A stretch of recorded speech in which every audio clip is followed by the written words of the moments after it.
Well, with the stock market so depressed, many people understandably are choosing to invest in other assets such as bonds. In our last program, bond expert Dr. Nash explained that a bond is a debt security issued by a government or corporation. Bonds are at the heart of the European debt crisis. But what about for individuals like you or me? How can we invest in bonds? Well, Dr. Nash has very kindly agreed to join us again. Stephen, we hear about the trillions of dollars at the centre of the European financial crisis, but on a much smaller scale, how can individuals invest in bonds? Look, there's several ways that they can do it. There's firstly the fixed income broker route, where parcels are down to around $50,000, whereas a wide variety of over-the-counter traded bonds, which often have a lot better spread characteristics and risk characteristics compared to what's available on the ASX. There's the ASX, which you may have seen recent issues such as the Westpac subordinated deal and the Caltex subordinated deal.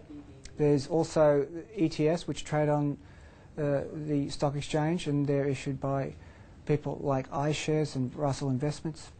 And there's also directly via the government issuers such as the RBA and New South Wales Treasury Corp. So $50,000 is the minimum amount? For fixed income brokers, it's the minimum amount, but on the exchange you can go much more than that. Now, the two issues at the heart of any investment are risk and return. How do bonds stack up there, particularly against shares? Bonds typically have about 2/3 of the annual risk that they have return. So, in other words, you get more return than risk. With shares, it's the opposite.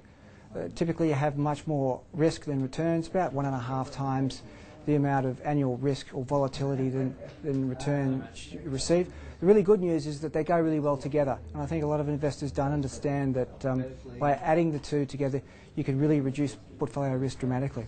So you're arguing that bonds can actually lower the risk of a portfolio, but they don't actually lower the return by very much? Yes, that's right. Your typical self-managed super fund allocation is roughly 75% to equities, 25% cash.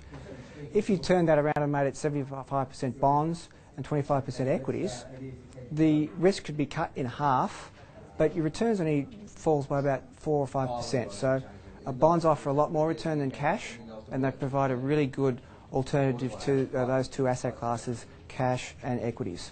Critics of bonds argue that inflation erodes the return of bonds. How can you use bonds to actually protect yourself from inflation? There's a really good format of issuance called the inflation-linked bond market, and there's several issues there that can really help investors insulate themselves against inflation, where those bonds increase in price with every increase in inflation. So there is no way that the investor can lose out in terms of inflation. In countries like Australia and the United States, bond prices are very high at the moment and interest rates are very low. Doesn't that mean that bond prices only have one way to go, and that's down? And by definition, doesn't that imply that bonds are very risky at the moment?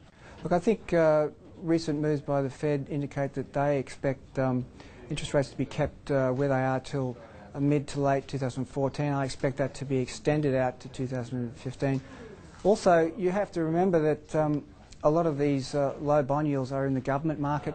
A lot of people don't invest in government bonds. It's really an institutional market.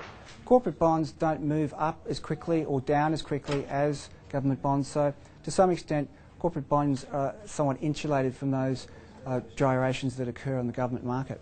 But just finally, you're a bond trader, so viewers would expect you to be talking up the merits of bonds. But how do we know that you're not just talking your book here?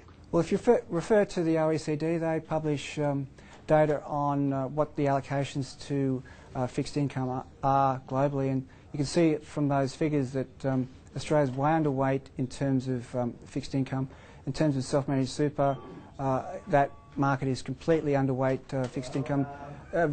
Estimates range between 1 and 10% allocation to fixed income, which in terms of the developed world allocation is really low. So the data's there. It's really got nothing to do with what we're saying. It's a phenomenon that's been noted by others, including the OECD.